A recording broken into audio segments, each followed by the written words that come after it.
Voici, ça vaut le peine de me présenter. Je m'appelle Letis Joseph, je suis doctorant ici à l'ICL.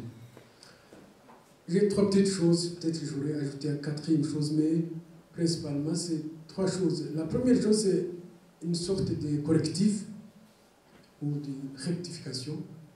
La deuxième chose, c'est une sorte d'observation ou une interpellation. Et la troisième chose, c'est une question. Première chose concernant le rectif, c'est l'état de prison qu'on a donné aux images au Rwanda.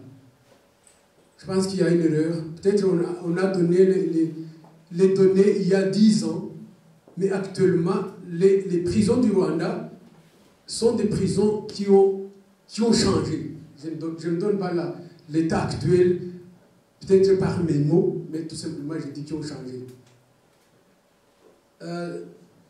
Deuxième, ce ne sont pas des prisons qui torturent comme on a montré aux images là-bas. Je ne fais pas de commentaires. Même l'état sanitaire. Oui. Deuxième chose, comme je disais, une observation, une interpellation.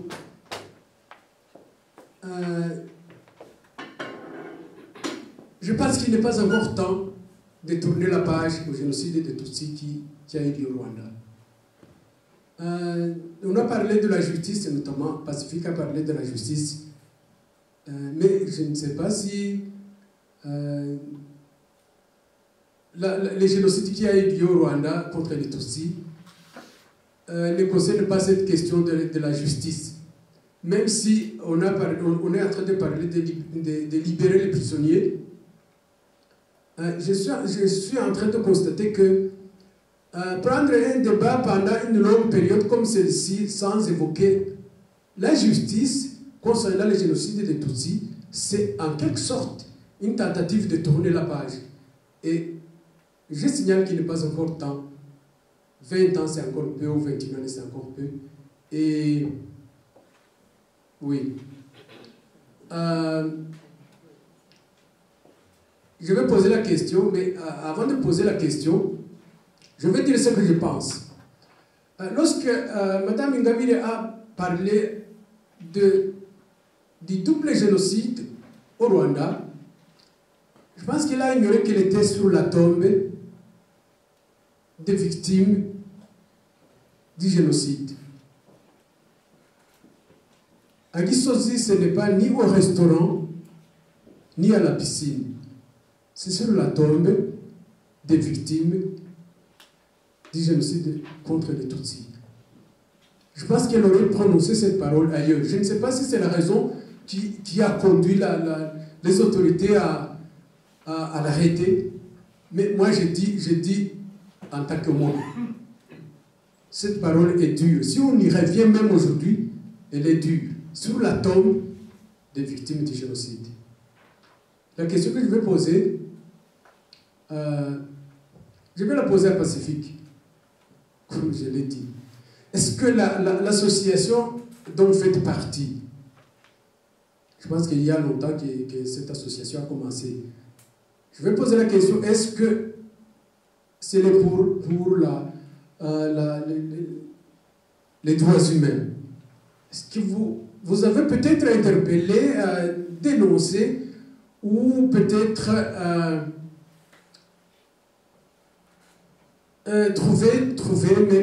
mettre peut-être sur la liste des personnes qui ont participé dans les génocides qui sont ici en Belgique. Je sais qu'il y en a beaucoup.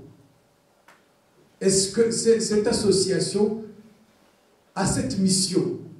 D'abord, est-ce qu'elle a cette mission parce que vous faites partie des rescapés? Si elle a cette mission aussi, est-ce qu'il y a des personnes que vous avez peut-être interpellées, qu'on soupçonne avoir commis les actes de génocide? Merci.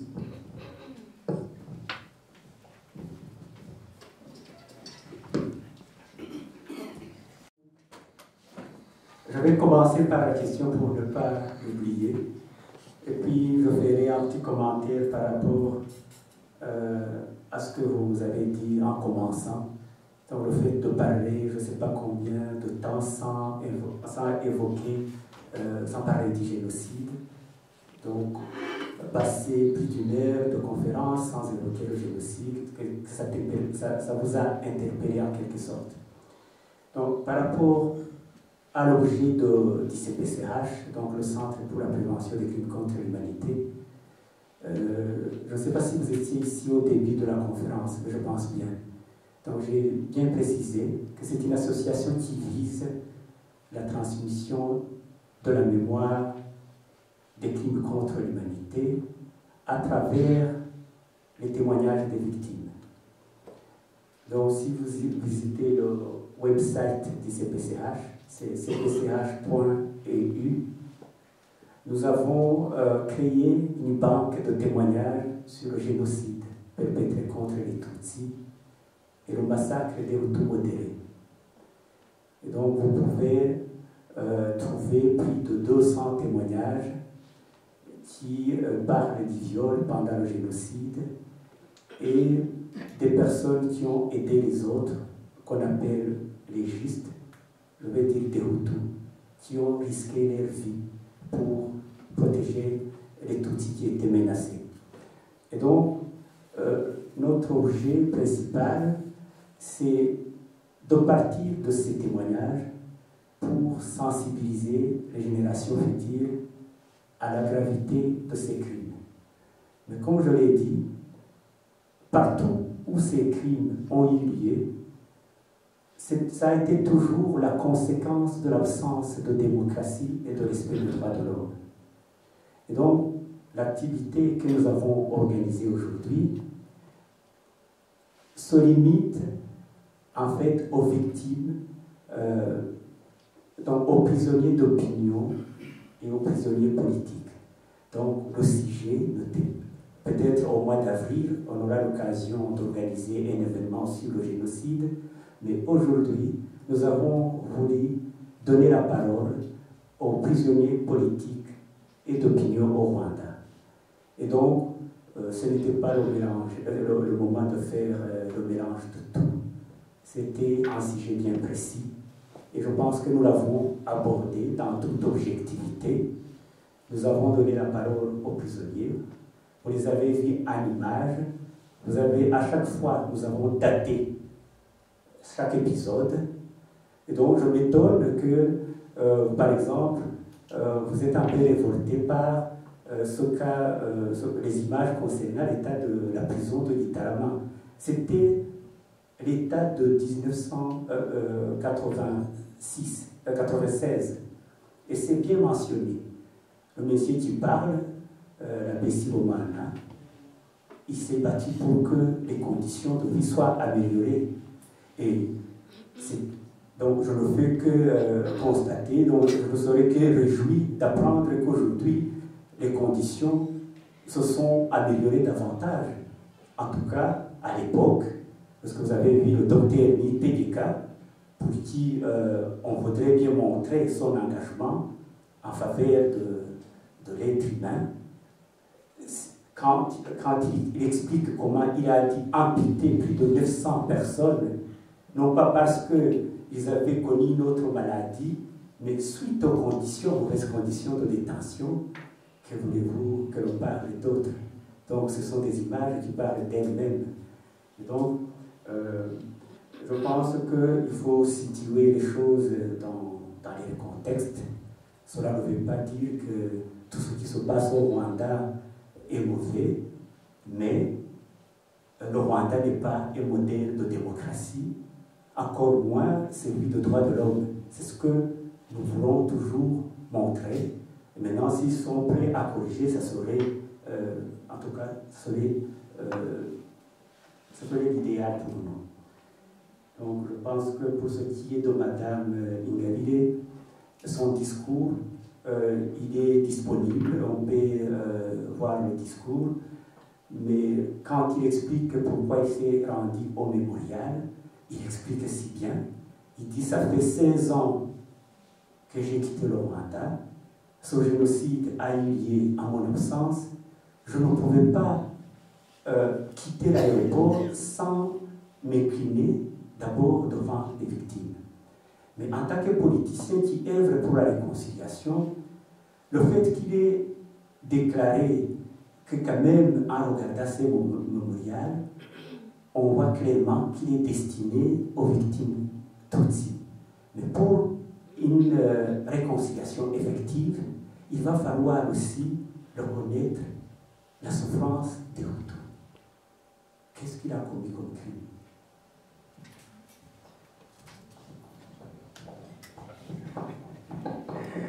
Merci Pacifique. Moi, je remercie particulièrement la personne qui a posé la question parce que ça me permet de donner un témoignage. Je dis toujours à Pacifique que je suis à l'aise de parler des Tutsis et des Hutus. Monsieur qui a posé la question, vous avez dit ici, on est en train de vouloir tourner la page du génocide. On ne pourra pas tourner la page du génocide parce que le génocide nous a touchés tous. Qu'on soit Hutu ou Tutsi, le génocide nous a touchés. Moi qui vous parle, monsieur, regardez-moi bien, je m'appelle Nyametana Damasen, je suis de Kiwongo, ma mère est Tutsi, mon père est Hutu. Le côté de ma mère, en 1994, toutes les personnes qui ont un lien de parenté avec ma mère, à part ceux qui vivaient en Ouganda, Somara, y compris mon grand-père que j'ai connu quand j'avais 3 ans, qui a fui le Rwanda quand j'avais 3 ans, ils sont tous morts, assassinés. Donc, pendant le génocide, on a perdu toute une partie de la famille de ma mère. Pratiquement tous. Et sitôt après la guerre, le génocide terminé, une partie de ma famille n'a pas voulu fuir. Il y en a qui ont fui, parce que là, il faut que je le dise aussi. J'ai des cousins qui ont trempé dans le génocide, qui ont tué les Tutsis aussi. Des cousins qui avaient pris l'autre bord. Et après, on a fui le pays. Mon père, mes tantes et une partie de mes oncles ont dit non, nous on ne pourra pas fuir. Je suis revenu au Rwanda 2 mois après, parce que moi j'habite tout près de la frontière. Donc 2 mois après, je suis revenu, parce que dans les camps de réfugiés de Tanzanie, on ne dormait pas. Les gens qui étaient venus de Byumba nous disaient tous, quand ils nous voyaient aller chercher de l'eau, que nous sommes tous des Tutsis, parce que notre mère était Tutsi. On est entré au Rwanda 2 mois après. Arrivé au Rwanda, on était une trentaine. Je suis le seul garçon qui est resté. Tous les autres sont morts. Alors, aujourd'hui, quand j'entends quelqu'un me dire, oui, papa, tu es assassiné par l'armée du Front Patriotique, y compris mon grand frère aîné avec lequel j'étais rentré. Donc, aujourd'hui, quand j'entends quelqu'un me dire,